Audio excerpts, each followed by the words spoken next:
Hey, salut à tous, c'est Disney Toons et aujourd'hui on se retrouve pour ma première vidéo sur ma série Visite guidée DLP. Je sais que vous l'attendiez avec impatience et voilà, ça y est, elle est arrivée. Donc du coup aujourd'hui je vais faire une série sur Main Street en fait, sur Main Street où je vais vous expliquer les différents secrets de Main Street, comment a été conçu le parc dans sa globalité, comment Walt Disney a imaginé ce parc Disneyland Paris. Et voilà, j'espère que je vais vous faire kiffer vous faisant cette petite visite guidée. Parce que je me suis dit que, enfin, peut-être qu'il y a pas beaucoup de gens qui connaissent un peu la vraie histoire de Disneyland Paris, comment il a été conçu, comment il a été réfléchi pour la construction, etc.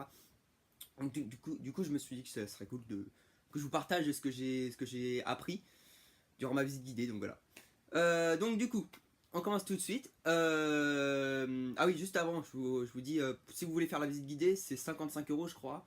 Vous allez au City Hall, vous demandez la visite guidée, c'est à quelle heure, etc. Ils vont vous dire l'heure exacte, le point de rendez-vous, etc. Ça dure, normalement une visite guidée, ça dure 4 heures je pense. Parce que nous, on l'a fait parce que mon ami connaissait le CAS, donc du coup le CAS nous a fait une visite VIP. Donc du coup on était que deux, mais il a dû se dépêcher, donc il a dit il faut que je me dépêche, j'ai d'autres choses à faire. Bon, on est quand même resté 2 heures, tu vois. Donc je pense que une bonne visite ça doit faire toute une après-midi, je pense que ça doit faire 4 heures. En gros. Donc voilà, donc si vous voulez la faire, c'est 55 €, c'est au City Hall et c'est 4 heures à peu près. Voilà. Mais moi je vous conseille le cast Benjamin, c'est lui qui nous a guidés, c'est un très très bon cast parce que ça se voit qu'il est vraiment passionné par ce qu'il fait. Voilà, bon bref, allez c'est parti. Alors, on commence. En fait, on est à Fantasy Garden. Et, euh, et en fait, vous savez, tous les débuts des Disney, des films Disney, ils commencent avec la poussière d'étoiles. La poussière d'étoiles avec les feux d'artifice, le château, le Disney, enfin l'introduction en fait. Et en fait, quand Walt Disney, quand les Imagineers ont voulu créer Disneyland Paris, ils voulaient que ça soit comme un film en fait. Ils voulaient que nous, en tant que guest, on soit les acteurs du film en fait. Je vous expliquerai un peu plus dans les détails après. Et donc du coup, ils voulaient que ça soit comme un film, donc du coup c'est pour ça qu'on voit une petite fée clochette en haut de l'hôtel, en haut de l'hôtel Disneyland Hotel en fait. Et en fait cette petite fée clochette symbolise, symbolise le début du film en fait. Avec, avec les feux d'artifice, etc. En fait. Voilà, ça c'était un petit symbole en fait, pour dire qu'on commence, on est dans l'introduction en fait. Ensuite, on a l'hôtel, et il faut savoir que le Disneyland, Disneyland Paris, c'est le premier parc de Disney à avoir un hôtel qui cache son parc en fait. Il nous a expliqué que c'est comme les pirates en fait. Les pirates, ils ont toujours un trésor qu'ils essayent de cacher parce ils en prennent soin quoi. Ils veulent pas que tout le monde le prenne. Et bah eux, leur trésor, c'est un peu leur château en fait. C'est un peu le château de la Belle au Bois dormant. Et ils ont dit que c'est leur fierté, c'est la fierté de Disney le château. Donc du coup, ils veulent que ça soit à la portée de tout le monde et que tout le monde le prenne. Donc c'était une manière de cacher ce trésor et de cacher ce parc et pour en prendre soin quoi. C'est comme ça qu'il nous l'a expliqué. Voilà. Donc du coup c'est pour ça que c'est le premier Disneyland Paris, c'est le premier parc à avoir un hôtel qui cache qui cache le parc. Et quand on passe quand on passe sous l'hôtel, pardon, on a des affiches des différentes attractions et des différents restaurants en fait. Donc on a Blanche-Neige, on a quoi d'autre? On a Big Thunder Mountain, on a le Lucky Nuggets, c'était Hyper Space Mountain. On a plein d'affiches comme ça avec les attractions. Et en fait là il nous a dit que c'est comme si on était dans la salle de cinéma et qu'on voulait choisir notre film à regarder en fait. On choisissait le film qu'on voulait regarder en fait. Voilà. Ensuite on a les tickets, donc le tourniquet. Donc là ça veut dire que on passe on achète notre place de cinéma.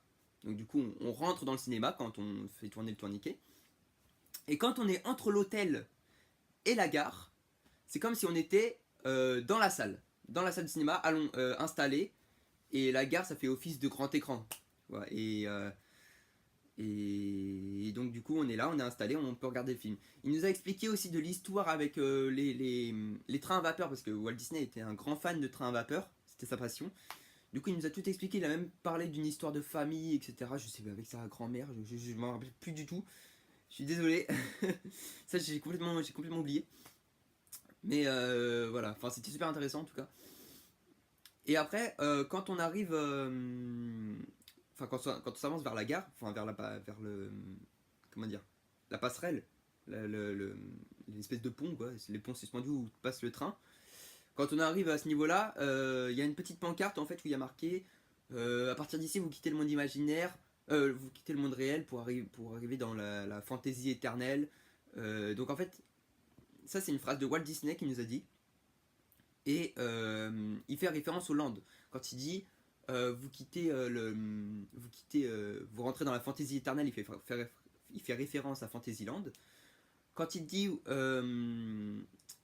vous embarquez pour un futur, je sais plus, un endroit futuriste, etc. Il fait référence à Discoveryland. Et il parle aussi un peu d'aventure, il fait référence à Adventureland. Je sais plus trop la phrase, je vous la mettrai sur la vidéo, vous inquiétez pas. Et en fait, il dit que là, en fait, à partir de ce moment-là, on quitte, le, on quitte le pays réel, enfin notre réel monde, notre monde réel, pardon.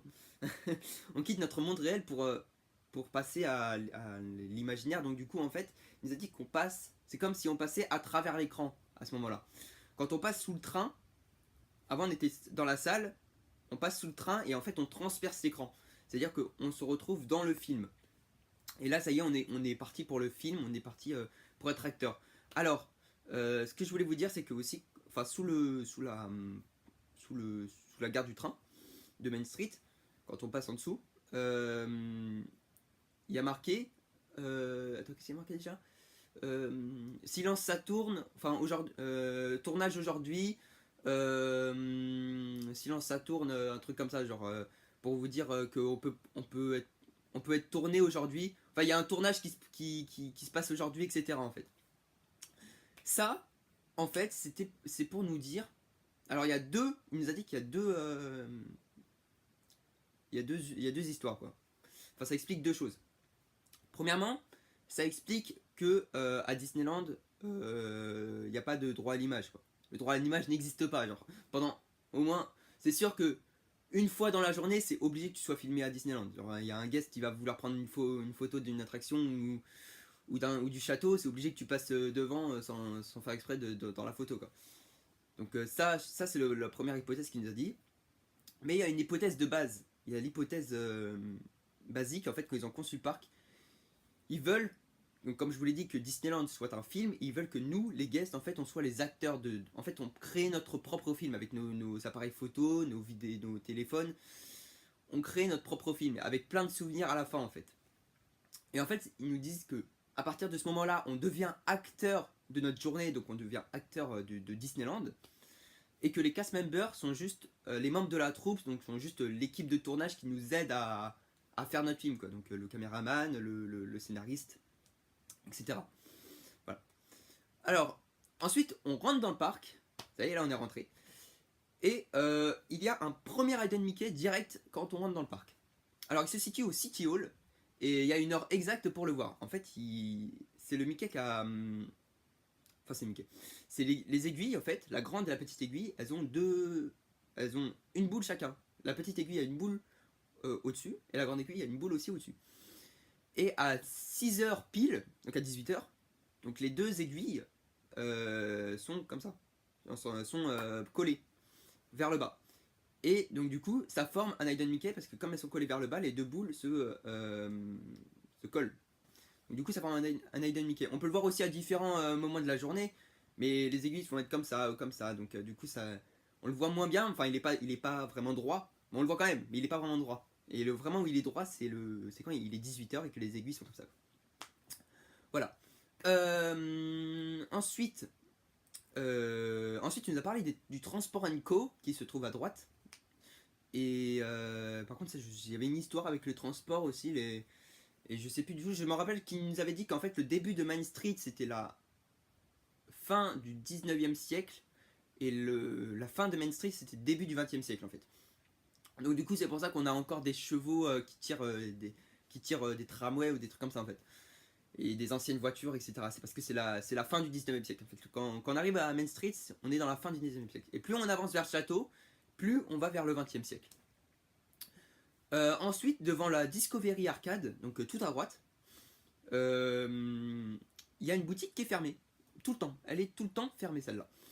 Et en fait, c'est les frères Twinks, je crois. Si je me souviens bien. C'est des frères inventeurs du 19e siècle, je sais plus trop leur nom. Je crois que c'est frères Twinks, frères 12, je sais plus. Je sais plus leur nom. En fait, c'est des frères inventeurs, c'est des grands inventeurs du 19e siècle qui sont très connus. Hein. Ils ont inventé le vélo à une roue. Ils ont inventé la lampe à l'huile. La lampe à l'huile, donc les débuts de l'électricité, parce que c'est la fin du 19e siècle. Et là, ils nous disent, il y a marqué closed today, enfin fermé ces temps-ci, c'est en anglais, mais la pancarte est en anglais, mais en gros, ça veut dire fermé pendant ces temps-ci. On teste notre nouvelle invention, le premier avion. Donc, vous savez, c'est l'avion avec les deux ailes superposées comme ça en fait. Le super fragile quoi, c'est le tout premier avion. Et ils disent on rouvrira quand on aura testé notre avion et quand il sera fonctionnel. Donc du coup le cast nous a dit peut-être qu'ils vont rouvrir un jour, c'est pas. Ensuite au dentiste, donc juste à côté de la boutique en fait. Il y a une boutique, c'est le dentiste en fait, et on peut entendre des bruits. Et en fait on entend un gars qui se fait arracher une dent. Et en anglais on entend votre sourire nous est primordial ou un truc comme ça en fait. Parce que quand tu sors de Disneyland en fait t'as le smile. T'es souriant en fait. Et donc du coup ils veulent qu'on ait un beau sourire pour voilà. Pour qu'on ait le smile. Voilà. Et en fait sur cette fenêtre là du dentiste, il y a 5 noms. Il y a 5 noms sur la fenêtre. Et en fait le cast nous a dit que eux, ces noms là, c'est les Imagineers de Disneyland Paris. C'est les premières Imagineers de Disneyland Paris. Je sais plus s'il y a Tony Baxter. Je crois pas. Je crois qu'ils l'ont pas mis, mais en tout cas, c'est les premières Imagineers de Disneyland Paris. Et j'ai trouvé ça ouf. J'ai fait ah ouais putain, c'est vraiment les premiers des premiers quoi. C'est dingue. Et en fait, c'est un peu aussi mettre les noms sur les fenêtres, c'est un peu une histoire de dire qu'on est ça y est, on est dans le film et on est dans le générique du début en fait. Là, le Main Street, c'est le générique du début du film. Alors ensuite, il y a la fameuse boutique Emporium. Alors, quand on est... Ah non, pardon, avant Emporium, excusez-moi. Avant Emporium, il y a une boutique en face de la boutique fermée, donc juste à côté de Discovery Arcade. C'est la boutique où il y a plein de lampes à huile. Il y a des lampes à huile, il y a marqué Electricity, truc, en fait c'était le début de l'électricité quoi en fait. Et en fait cette ancienne boutique, c'était une ancienne... Enfin cette boutique, c'était une ancienne boutique Kodak en fait. Et on peut le remarquer car ils ont laissé encore une petite pancarte de l'époque de 92 je pense, où il y a marqué Photopass. Il y a une pancarte Photopass à côté de la boutique, donc ça doit être sûrement un petit clin d'œil pour dire aux guests que c'était une ancienne boutique de photos avant. Maintenant c'est une boutique de bonbons, de confiseries et de souvenirs. Je crois, je rentre pas beaucoup dans cette boutique, mais je crois que c'est un truc comme ça. Et en fait, particularité de cette boutique, c'est en fait, il nous a expliqué qu'il y a un grand sas. À l'entrée de la boutique, il y a un énorme sas en fait, qui pouvait contenir jusqu'à 5 caméramans professionnels, 5 ou 6 caméramans professionnels. Parce qu'avant, on filmait pas avec notre iPhone, tu vois, ils n'avaient pas d'iPhone à l'époque, en 92. Tu vois, une grande perche, des grands monsieur qui avaient des caméras comme ça, portées à l'épaule, pour faire des photos en fait. Et donc du coup, ils étaient comme ça, et en fait, ils ont fait un sas où tu pouvais contenir 5 personnes avec une perche comme ça, avec une caméra. Et on a fait une simulation avec mon ami et le cast. On était comme ça, en fait, on essayait de se toucher dans le sas et tout, on n'arrivait pas. On n'arrivait pas à se toucher parce qu'ils c'était tellement bien pensé qu'ils ont fait un grand sas pour pas que les caméramans se touchent quoi. Maintenant il y a un portant, maintenant il y a un diable dans le sas, donc on peut pas très bien voir comment dire son mètre carré quoi. Enfin ça fausse un peu, mais voilà, mais même avec le portant, on voit que le sas est quand même grand. Voilà. Donc ensuite on passe de l'autre côté du trottoir, donc on passe à gauche. Et on arrive dans la boutique Emporium. Alors dans cette boutique là, il faut savoir qu'il nous a expliqué qu'en fait c'était vers le... Là on commence à rentrer un peu dans le 20e siècle, genre c'est vraiment fin du 19e siècle et vraiment début du 20e. Et en fait à cette période là, les boutiques essayaient de se diversifier. que dans la même boutique, on pouvait trouver des confiseries, on pouvait trouver des souvenirs, on pouvait trouver des objets. Vraiment, les boutiques essayaient vraiment de faire un tout en un à cette époque-là. Et donc en fait c'est pour ça, et Emporium je crois que c'est une vraie boutique qui a existé, je sais pas si elle existe encore. Et, et c'est pour ça que cette boutique est assez connue en fait. Et donc, dans les secrets de Emporium, alors là, dans les secrets d'Emporium, il y en a beaucoup. Alors, accrochez-vous. Alors déjà, on a des Hidden Mickey au plafond en fait. On a tout un rond, tout un cercle d'Hidden Mickey. Et au-dessus, genre sur la verrière, enfin sur les vitraux, on a des grands monsieur, je pense que c'est des grands hommes du 19e siècle. On a les frères Twins, je sais pas du tout si c'est, je sais pas du tout si ça se prononce comme ça, je me rappelle plus du tout de leur nom, mais c'est des frères, les frères inventeurs de leur boutique fermée. Ils sont sur les carreaux. On a plein d'autres, je me rappelle plus par contre des autres, ça fait longtemps que j'ai fait la visite pour tout vous dire, ça fait, c'était en fin juin. On est au début septembre, donc du coup ça date un peu, donc du coup j'ai un peu oublié les noms, mais enfin c'était des grands monsieur du fin 19e siècle en fait. Et donc voilà, ça c'est fait. Ensuite on a des Hidden Mickey sur les toiles, derrière les caissiers en fait. Donc du coup, tiens je vais vous mettre d'ailleurs une toile, et vous allez essayer de deviner où est-ce qu'est le Mickey caché. Alors, c'est bon, vous avez trouvé? Un petit jeu comme ça en live. Alors en fait, le Mickey caché là, il est entre, enfin il est dans les derniers, dans le tramway. Il est dans le tramway, donc au milieu du tableau. Et il est, je crois bien à la quatrième place, si je m'en souviens bien, c'est à la quatrième place en partant de la fin. Et en fait, dans les dernières vitres de la fin, on voit Mickey, Dingo, Daisy et Minnie, je crois. Je crois, hein. Je crois, ça fait longtemps. Et je vous mettrai de toute façon, je vous mettrai le tableau juste à côté. Je crois que c'est ça. Et il y en a il y a un deuxième tableau. Et il y avait un deuxième tableau avec un Mickey caché. Et qui, je crois, par contre, lui, je m'en souviens plus où est-ce qu'il était. Je vous mettrai le tableau, etc. Je vous dirai quand je verrai le tableau, je vous mettrai sous la vidéo. Sous la vidéo, une petite phrase pour vous dire, parce que là, je m'en souviens plus du tout. Voilà. Ensuite, ah oui, il y a on a aussi des aux caisses, des grands, comment dire, des énormes fils en fait. Enfin, des fils, c'est pas des fils, mais c'est un parcours. C'est un parcours où en fait c'est des fils au plafond et ça va aux caisses, ça passe au plafond, ça fait tout le magasin à peu près et après ça part dans une salle. Ça part dans une salle et en fait cette salle elle est fermée. On peut pas voir ça part dans quelle salle. Mais le casse Nosetic c'était le patron de Emporium en fait, c'était le PDG quoi. Et en fait c'était à l'ancienne quand il n'y avait pas encore les tickets de caisse, donc c'était à la fin du 19e siècle, où en fait quand tu achetais ton article, tu payais à la caisse, le caissier mettait tout ton argent dans un petit panier, il actionnait la manivelle, le panier montait au plafond avec le fil, c'était un système où il montait au plafond, il allait jusqu'au PDG. Et le PDG, il prenait son oseille, il mettait le ticket de caisse et il redonnait le ticket de caisse avec le panier. C'était tout un truc. Maintenant, dans les caisses enregistrées, ça va un peu plus vite. Mais voilà, c'est tout un cheminement. Mais franchement, avant la visite, j'avais jamais fait attention à ça et j'ai dit, oh putain, c'est quand même gros. Comment je suis passé à côté de ça? Mais ouais, voilà. Donc c'est intéressant quand même de savoir à peu près ces choses-là qu'on sait pas forcément.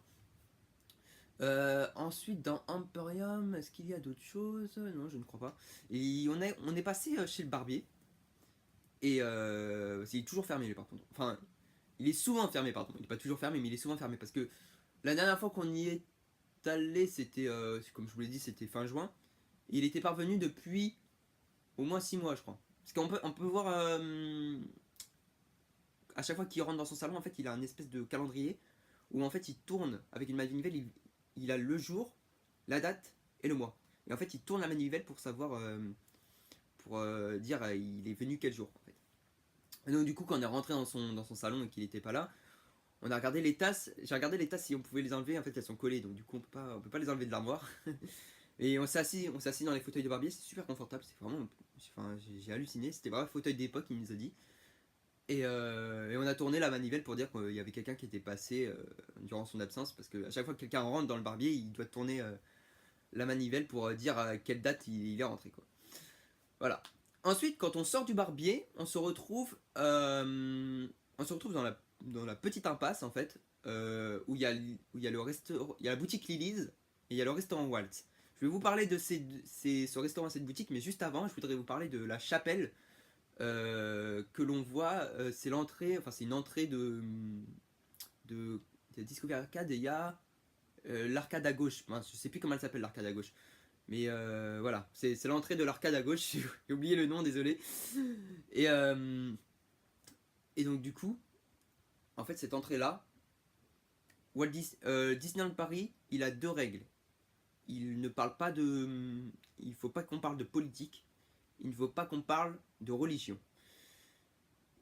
Ça, c'est le truc de la Walt Disney Company, je crois. C'est les deux règles qu'il faut tenir. Sauf que Disneyland Paris, il voulait quand même faire une petite église, en fait. Il voulait faire une espèce de petite chapelle dans cette entrée. Et donc, en fait, quand on se recule, on peut voir qu'en fait, il y a une petite cloche au-dessus de la chapelle, quoi. D'ailleurs, c'est pas la seule cloche qu'il y a à Disneyland Paris. Je vous en parlerai dans un prochain épisode. Mais dans un land, il y a une autre cloche, voilà, qui fait un peu référence à l'église, etc.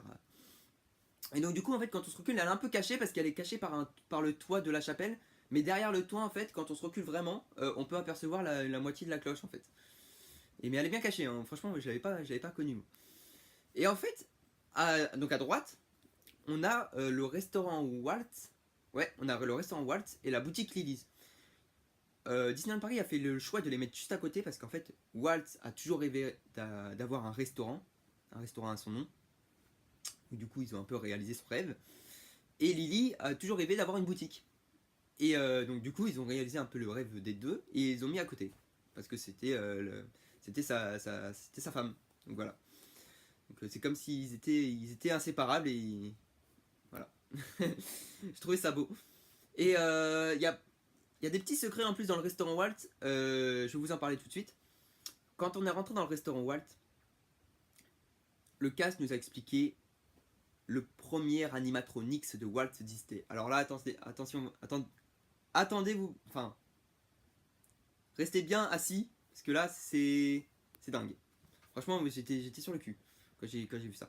En fait, il y a un petit sujet, il y a un petit secret dans le restaurant Walt. On peut voir sur la table, là où il y a les photos en noir et blanc et le piano à côté, un petit perroquet dans une cage.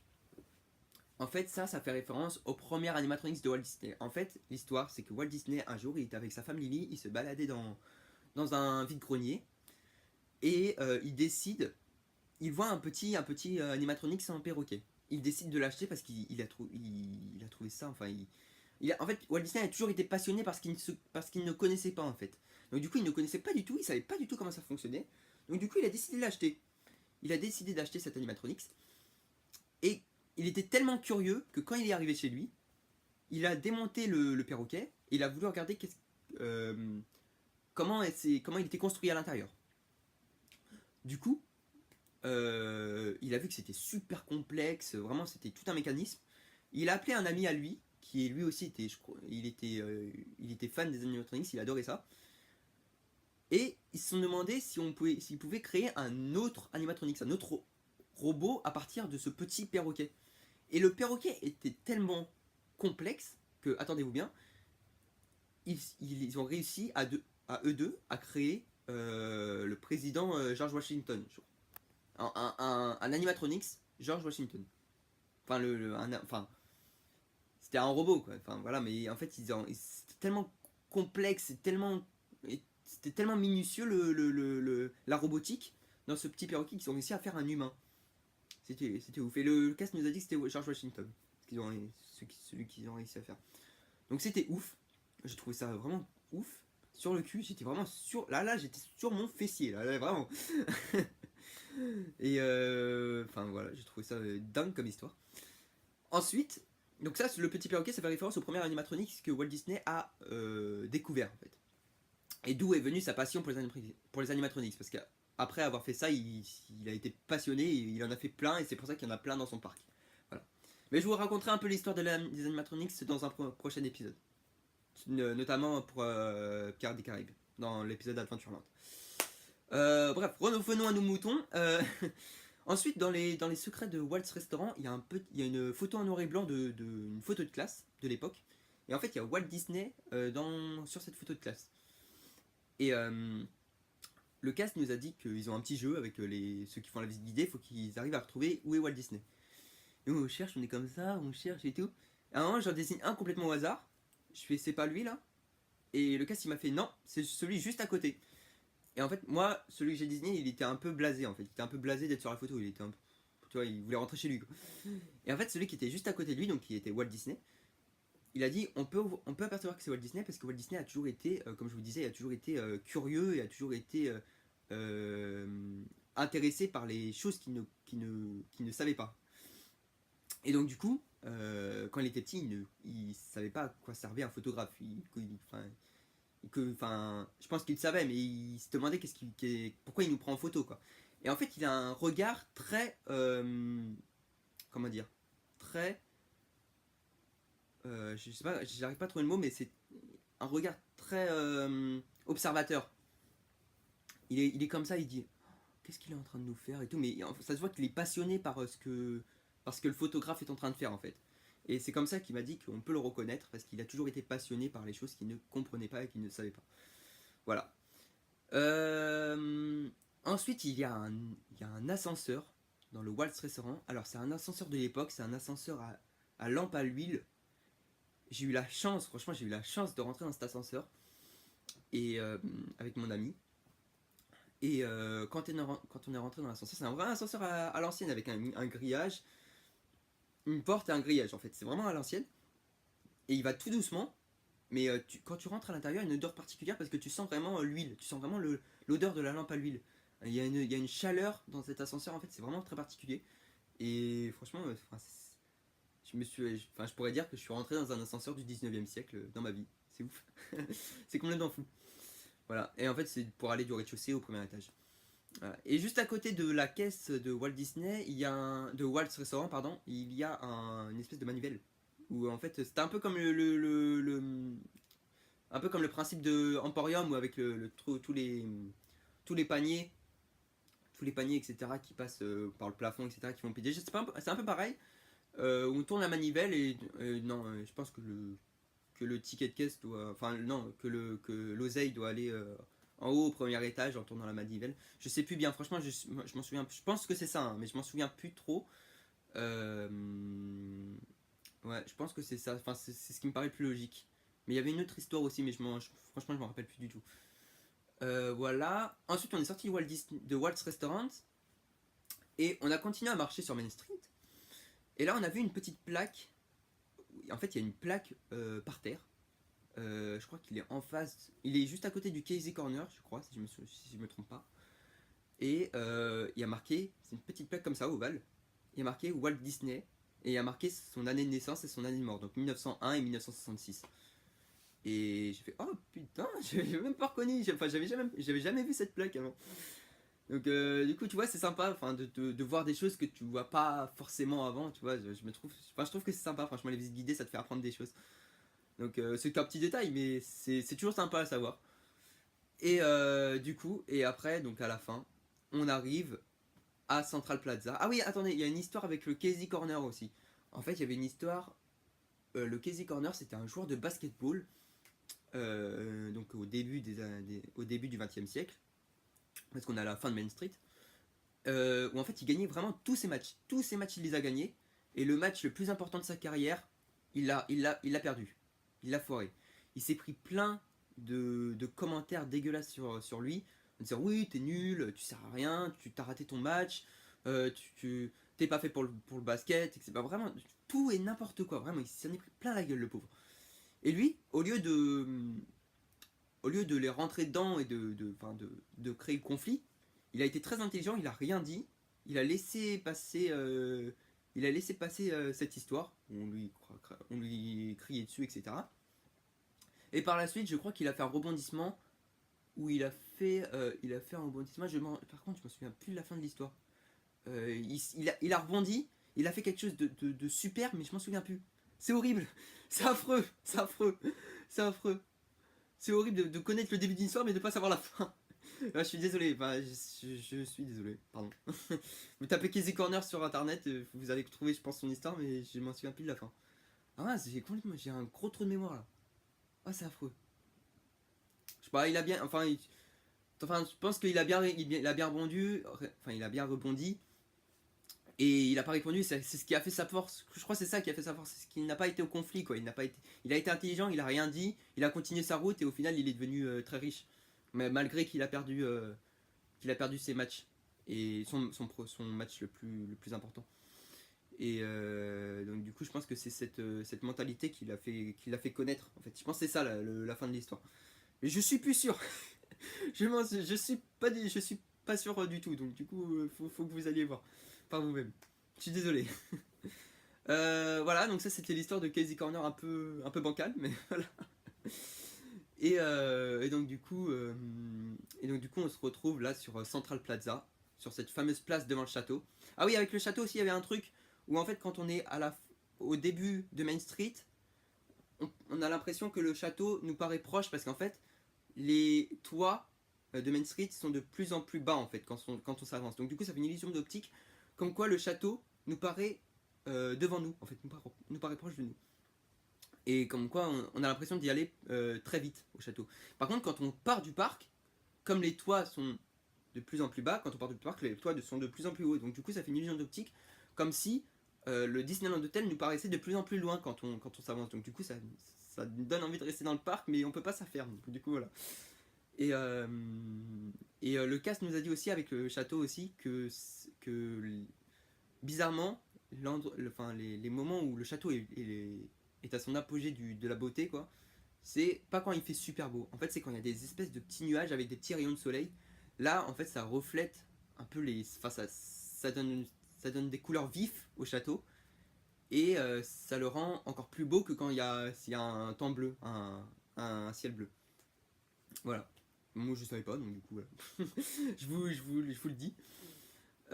Et aussi, le château n'est jamais. Ah bah du coup, je vous spoil pour un peu Fantasyland parce que c'était un peu la partie de Fantasyland, mais bon, vu qu'on est à Central Plaza, on est aussi devant le château, donc du coup, je vous le dis aussi. Le château n'est jamais à contre-jour. En fait, ils ont fait le choix quand ils ont créé Disneyland Paris de faire le château. Enfin, quand le soleil se couche, le soleil ne soit pas derrière le château en fait. Donc du coup, ce qui fait qu'à toute heure de la journée, il y a toujours du soleil devant le château. Il n'est jamais à contre-jour. Voilà. Donc du coup, on arrive à Central Plaza et donc du coup là, on a les différents lands. On a Frontierland, Adventureland, Fantasyland et Discoveryland. En fait, on peut aller et là, en fait, on a fini le générique du début et là, on va dans le film qu'on veut. En fait, on veut faire notre film. Donc la partie cowboy pour Frontierland, la partie aventure pour Adventureland, la partie conte de fées pour Fantasyland et la partie futuriste pour Discoveryland. Et donc du coup, en fait, c'est nous qui choisissons où est-ce qu'on veut aller pour tourner notre film. En fait. Voilà. Et voilà, et donc cet épisode 1 de Main Street se termine enfin, après 33 minutes de vidéo, je suis désolé. Ces temps-ci, je fais des vidéos assez longues, je suis vraiment désolé, mais... Enfin, il y avait beaucoup de secrets en même temps dans Main Street, donc du coup, j'ai pas pu faire autrement, j'ai essayé vraiment de faire le plus court possible, sans que ça soit trop long. Mais voilà, j'espère que ça vous a plu, j'espère que ça vous a apporté des choses. N'hésitez pas à me dire dans les commentaires si ça vous a plu. Et ce sera avec grand plaisir que je vais tourner, que je vais vous faire les prochaines vidéos. Donc l'épisode 2 Frontierland, l'épisode 3 Adventureland, l'épisode 4 Fantasyland et l'épisode 5 Discoveryland. Voilà, je vous dis à très vite dans les prochains épisodes de la série Visite guidée DLP. A très vite, et si toi aussi t'en as marre de ce monde cruel, viens avec nous et on s'envole chez Disney. A très vite les gens, salut. Coucou. Salut à tous, je suis désolé, j'ai oublié certains secrets dans ma première vidéo. Enfin dans la vidéo que vous venez de voir. Donc du coup je fais juste cette petite vidéo juste après pour vous dire ce que j'ai oublié. Parce que je suis désolé, je les ai complètement oubliés. En plus que je suis retourné sur le parc avec une amie et elle m'a expliqué en plus d'autres secrets que je ne connaissais pas. Donc du coup voilà. C'est pour ça que je rajoute cette petite vidéo juste après. Ça va pas vous prendre très longtemps, vous inquiétez pas.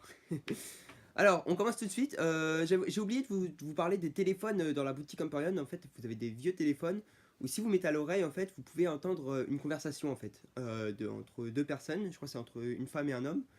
Ils parlent anglais. Et en fait, vous écoutez et au bout de, je crois, 3-4 minutes, il dit en anglais à la femme, chut, il y a quelqu'un qui nous écoute. Il dit. Et ça, c'est sympa. J'ai trouvé ça sympa, voilà. Qu'est-ce que j'ai oublié d'autre? Les moustaches du barbier, ah oui. Les moustaches du barbier, alors ça, c'est derrière le barbier. Enfin, c'est à la sortie du barbier, en fait. À côté de Liberty Court. Là où il y a la petite cloche que je vous expliquais. En fait, vous avez sur la vitre, vous avez une grosse moustache et une petite moustache en bas. En fait, c'est pour donner envie c'est pour faire genre, vous avez une moustache, c'est pour donner envie aux guests d'aller se faire couper la moustache, quoi, si vous voulez. Et en fait, ils en ont fait une grosse pour les adultes et une petite en dessous pour les enfants. Donc les enfants, ils peuvent se voir avec une moustache, c'est sympa. Ensuite, euh, le restaurant Waltz, si vous remarquez, il y a marqué Flower Street, là où il y a le restaurant Waltz. Et en fait, ça fait référence au bureau de Walt Disney, parce qu'en fait, les bureaux de Walt Disney, ils étaient dans la fameuse rue de Flower Street, où ils faisaient les courts-métrages et les dessins animés de Mickey. C'était à Flower Street, et donc ils ont rendu hommage, et le restaurant Waltz se trouve à Flower Street. Ensuite, ça c'est ma pote qui m'a expliqué, quand je suis retourné sur le parc il y a une semaine à peu près, que en fait Elias Disney, en fait, ce que je vous ai expliqué, il y avait une dalle Elias Disney. euh, c'est juste, genre, ils ont fait ça parce que genre c'est son père, etc. et que c'est son père, etc. et comment dire, enfin, c'était pour le rendre hommage parce qu'il a fait un grand homme, son père. Mais c'est aussi, ma pote elle m'a dit que c'était aussi parce que son père travaillait dans le bâtiment en fait. Il faisait des trottoirs, il créait des trottoirs, enfin il construisait des trottoirs, pardon. Et donc du coup en fait ils lui ont rendu hommage enfin c'est pour dire que c'est Elias Disney qui a fait le trottoir quoi. Donc j'ai trouvé ça sympa.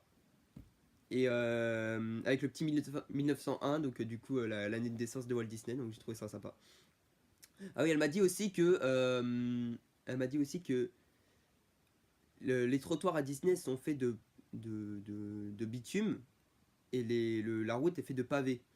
Et il n'y a que à Disney qui voit ça, parce que normalement c'est l'inverse, c'est le trottoir qui est fait c'est la route qui est fait en bitume et le trottoir de pavé. Voilà. Et, euh, et elle m'a dit aussi un autre secret. D'ailleurs, elle va se sentir saucée quand elle va regarder la vidéo. Elle m'a dit aussi un autre truc, c'est sur Transport Co. Que vous savez, je vous disais que je m'en souvenais plus ce qu'il m'avait dit le cast, etc. Mais quand elle m'a dit ça m'a. J'ai repensé à ce qu'il avait dit le cast, et le cast avait dit la même chose. Le cast, pardon, avait dit la même chose. C'est qu'en fait, le bâtiment Transparent Co, il est sur l'architecture en fait du premier château à Disneyland California. C'est la même architecture avec les espèces de deux portes, les deux arches devant, et même hauteur, pareil, c'est exactement la même hauteur. Donc voilà, en fait, ils se sont inspirés de Disneyland California pour faire enfin, du château de Disneyland California pour faire Transparent Co. Et j'ai trouvé ça cool. Et le dernier truc que j'ai oublié de vous raconter, c'est que le cast, il nous a dit que en fait, la musique dans Main Street varie selon selon les horaires de la journée. Donc en fait, par exemple le matin vous allez plus entendre des musiques joyeuses, des musiques qui donnent la pêche, etc. L'après-midi, plus des musiques pas calmes, mais des musiques sympathiques, des musiques comment vous expliquer ça? Ouais, un peu calme, des musiques un peu calmes qui vous font passer une bonne journée. Et le soir, on va plus être sur des musiques reposantes, sur des musiques un peu sur du classique, etc. en fait. Un peu sur des musiques un peu reposantes pour bien finir la journée. Voilà. Et après, vous avez les feux d'artifice et tout le bordel. Voilà, bon, j'espère que je me suis bien rattrapé. Et voilà, bah, j'espère que ça vous a plu, tous ces secrets. Et moi, je vous dis à bientôt sur l'épisode 2 qui va se baser cette fois-ci sur Frontierland. En attendant, si toi aussi t'en as marre de ce monde cruel, viens avec nous et on s'en va chez Disney. Allez, salut, et à la prochaine.